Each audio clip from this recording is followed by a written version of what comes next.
अगर आप mutual fund में इन्वेस्ट करने के लिए सोच रहे हो, एसआईपी करने के लिए सोच रहे हो, इससे पहले इस वीडियो को आप पूरा देख लो, उसके बाद ही अपने मेहनत के पैसे को इन्वेस्ट करो। अब मैं यहाँ पे डिस्कस करने वाला हूँ कि क्यों म्यूचुअल फंड में कुछ ऐसी चीजें हैं जिसके बारे में आपको पता नहीं चलती लेकिन पता होना चाहिए, क्योंकि हो सकता है आपका सारा प्रॉफिट वहीं चला जाए, आपके म्यूचुअल फंड में आपको प्रॉफिट दिखें और हो सकता है आपको ना दिखे। तो क्या है ये चीजें, आइए जानते हैं। मेरा नाम है विशाल और मैं हूं research analyst Stockbox technologies private limited में।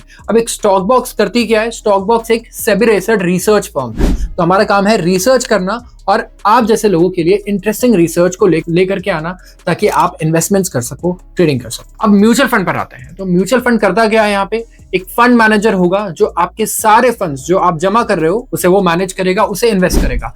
अलग अलग कैटेगरीज होती हैं, स्मॉल कैप के होते हैं, फ्लेक्सी कैप होते हैं, लार्ज कैप होते हैं, बहुत बहुत तरह के म्यूचुअल फंड्स होते हैं। अब कुछ ऐसे पॉइंट्स क्या है जो नेगेटिव्स है और आपके कैपिटल को उससे नुकसान हो सकता है। सबसे पहले आ जाते हैं फी पर।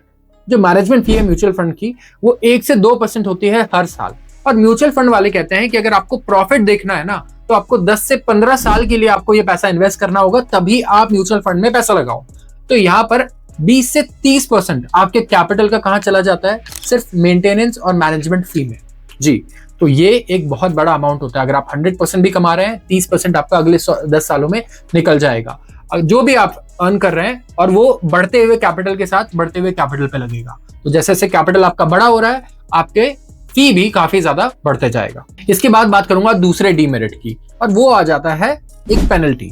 अगर आप म्यूचुअल फंड को स्टिपुलेटेड टाइम से पहले ही एग्जिट कर देते हो, क्योंकि आपके घर पे कोई इमरजेंसी है, आपको पैसे का कुछ काम है, तो यहाँ पे आपके ऊपर लग जाता है एक पेनल्टी, और ये फी आपको पे करना होगा अगर आप विद इन स्टिपुलेटेड टाइम आप इसे एग्जिट कर देते हो और आप अनलोड कर देते हो अपने म्यूचुअल फंड्स को। तो ये कई बार लोगों को परेशान करता है, क्योंकि म्यूचुअल फंड से आप तब विड्रॉ करोगे जब आपको पैसे की बहुत जरूरत है, और उल्टा और विड्रॉ करने में आपके खुद के पैसे के लिए आपको पेनल्टी देनी होगी। तो ये कहीं ना कहीं पहले से पता होना चाहिए आपको, क्योंकि ये एक बहुत बड़ा डीमेरिट है। तीसरा प्रॉब्लम, एक और बड़ा प्रॉब्लम होता है म्यूचुअल फंड के साथ, और ये है कि जितने लोग स्मॉल कैप और मिड कैप में इन्वेस्ट करना चाहते हैं, खासकर उनके लिए बड़ा इंपॉर्टेंट है, क्योंकि म्यूचुअल फंड जो स्मॉल कैप और मिड कैप में इन्वेस्ट कर रहे हैं, उनके पास 1-1 लाख करोड़, 50-50 हजार करोड़ का फंड आ गया है।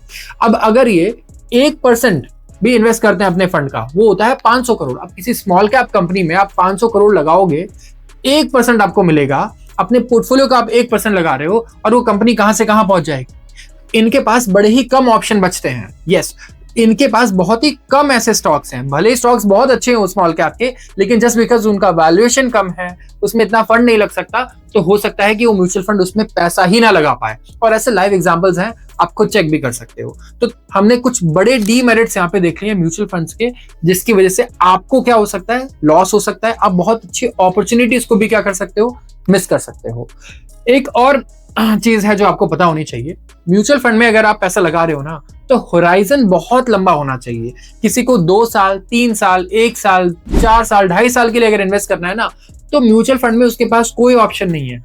खुद वहां पर म्यूचुअल फंड अगर आप देखोगे, किसी भी म्यूचुअल फंड के पास आप जाकर के अगर टर्म्स को पढ़ोगे, तो हर जगह लिखा होगा कि 7 से 10 साल, 10 से 15 साल एक सूटेबल पीरियड है अगर आप एक अच्छा प्रॉफिट देखना चाहते हो। तो अगर आपके गोल्स अगले 2 साल के लिए कुछ हैं, 3 साल के लिए या 1 साल के लिए भी अगर आपके कोई गोल्स हैं, तो आप फिर पैसा कहां लगाओगे? अब इस सवाल का जवाब भी मैं आपके लिए इस वीडियो में लेकर के आया हूं। अब इस सवाल का जवाब है रेडीमेड बास्केट्स। अब ये क्या चीज है? क्या ये म्यूचुअल फंड्स की तरह है? कुछ ये म्यूचुअल फंड्स की तरह है और कुछ ये बहुत अलग भी है म्यूचुअल फंड से। जैसे कि रेडीमेड बास्केट्स में पैसा आपके अकाउंट में ही रहता है। म्यूचुअल फंड के केस में आप पैसा किसे दे रहे हो? म्यूचुअल फंड को।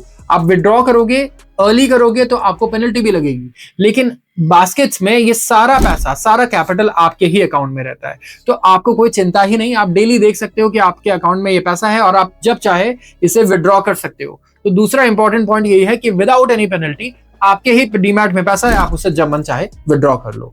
अब तीसरा इंपॉर्टेंट पॉइंट, 8 से 10 साल, 15 साल, ये गोल्स बहुत लंबे हैं, तब तक पता नहीं क्या होगा। लेकिन 2 साल के कुछ गोल्स हैं, 2.5 साल के, 1 साल के, 3 साल के, तो इनको अगर पूरा करना है ना, तो इसमें रेडीमेड बास्केट्स में आपके पास सैकड़ों ऑप्शंस ऐसे होते हैं जिसमें आप 1 से 2 साल के लिए पैसा लगा सकते हो, 3 साल के लिए भी पैसा इन्वेस्ट कर सकते हो।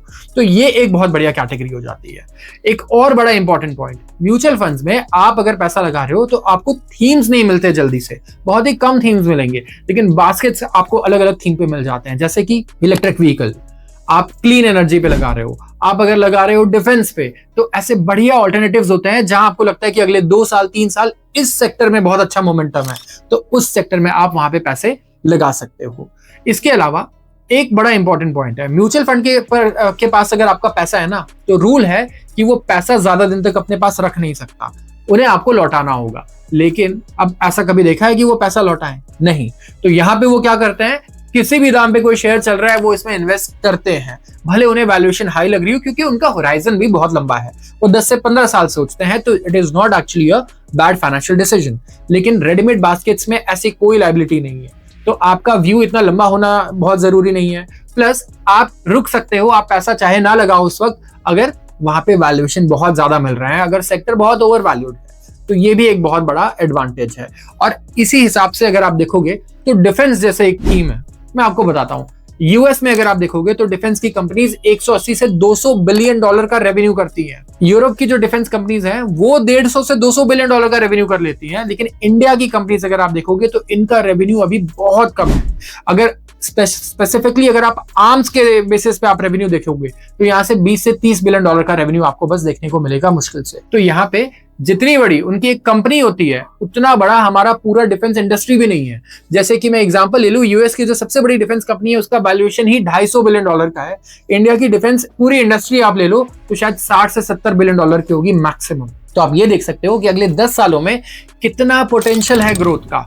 और प्लस इंडिया अगर आप देखोगे तो लगातार अपने डिफेंस बजट को बड़ी तेजी से बढ़ा रहा है।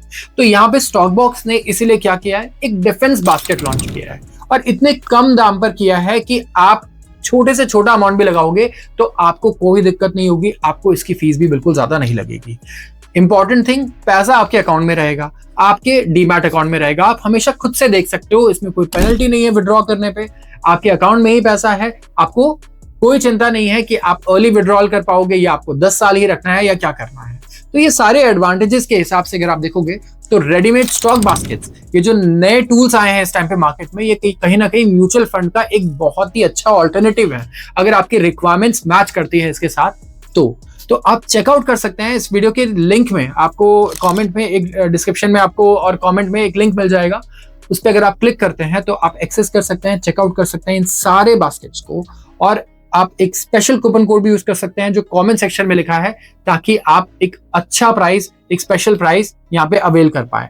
तो एक डिफेंस नहीं, और भी बहुत सारे हमारे पास थीम्स हैं जिसके बास्केट्स आप यूज कर सकते हो, देख सकते हो। जिस सेक्टर पे आपको बेट करना है आप बेट कर सकते हो, और आपको 10 या 15 साल वेट करने की जरूरत नहीं होगी।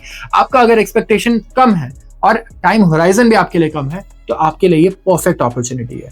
तो जरूर एक बार ट्राई कीजिए और कमेंट सेक्शन में बताइए कि आप किस थीम पे इन्वेस्ट करना चाहेंगे अगले 2 से 3 सालों के लिए। Investment in securities market are subject to market risks. Read all the related documents carefully before investing.